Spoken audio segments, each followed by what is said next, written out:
What's up, guys? We have some breaking news down here in Miami, and that is that Mike McDaniel has signed an extension through 2028, keeping our young pieces, our core pieces together through the 2028 season, being Tua, being Jalen Waddle, and being Mike McDaniel. Of course, we have some rookies that are going to be here as well with Chop Robinson, Patrick Paul, probably A-Chan, and Jalen Wright as well. Just those young pieces, core pieces of what we're all about, are signed through 2028, and I'm excited about it. I really am. This marks the first time that we signed a head coach to an extension since Don Shula. I'll run through it real quick for you. Jimmy Johnson resigned after 4 years in a humiliating playoff loss to a certain team we're going to play week 1. After that, Dave Wannstedt fired in his 5th season after a 1-8 start. He resigned, but we really know he was fired. Then after that, you have the infamous, I'm not going to college, I'm not taking the head coaching job at college, blah, blah, blah, blah, blah. Nick Saban left to become the greatest college coach of all time. Sucks, but it is what it is, you know? Then after that, you bring in Cam Cameron. I like to forget his tenure here. Then you have Tony Sperano, who revitalized us after Cam Cameron's terrible year to bring us to a playoff berth for the first time since Dave. And then he kind of just, he had an innovative offense, became flat, became stagnant, became really easy to tear apart. He was gone in his 4th year. Joe Philbin, who has to be the most straight-faced head coach we've ever had, he was fired in his 4th year. Then we bring in Adam Gase, and he had a promising start to his career, starting out with a 2016 playoff berth, had a really good end of the season run, including winning a few games that you needed to get into the playoffs with a backup quarterback. Of course, spent the entire 2017 season without his starting quarterback, brought in Jay Cutler. Jay Cutler did Jay Cutler things. We didn't really amount to anything. It wasn't a throwaway year, but it wasn't anything with expectations either. Then you go into 2019, tank year with Brian Flores, and he actually overcame expectations. Expectations were very low that year. If we won 1 game, it would have been a miracle. We won 5 games with the worst roster in the NFL.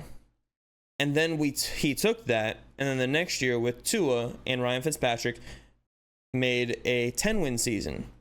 Then regressed by 1 game the year after that with a 9-8 season, but his strained relationship with Tua led to his firing.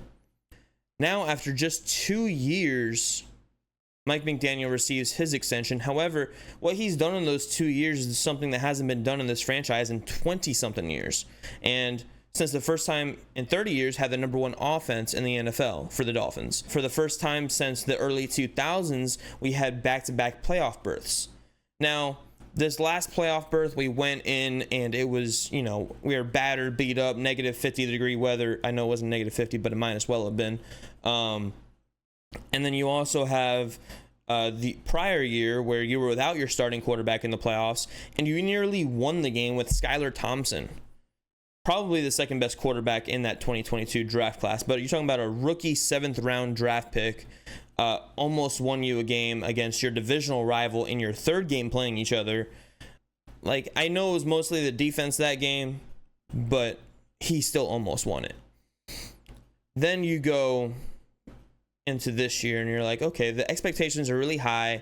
He might be on the hot seat. In fact, the reports pretty much all summer is that Mike McDaniel is one of the coaches on the hot seat this coming year. And it's because Dolphins fans have been impatient. We want a playoff win. We haven't had a playoff win in the longest tenure in the NFL so far. The longest losing streak in the playoffs since 2020. Or 2020, since 2000. So we've gone 24 years without a win. I want to win. I need a win. I need it for my blood. And I'm sure all of you do too. And that was a reason that he was kind of on the hot seat this summer. But I think this doesn't necessarily bring him off the hot seat. It's slightly cooled down a little bit, but it's more of an acknowledgement of, look, we've seen you improve massively from year 1 to year 2.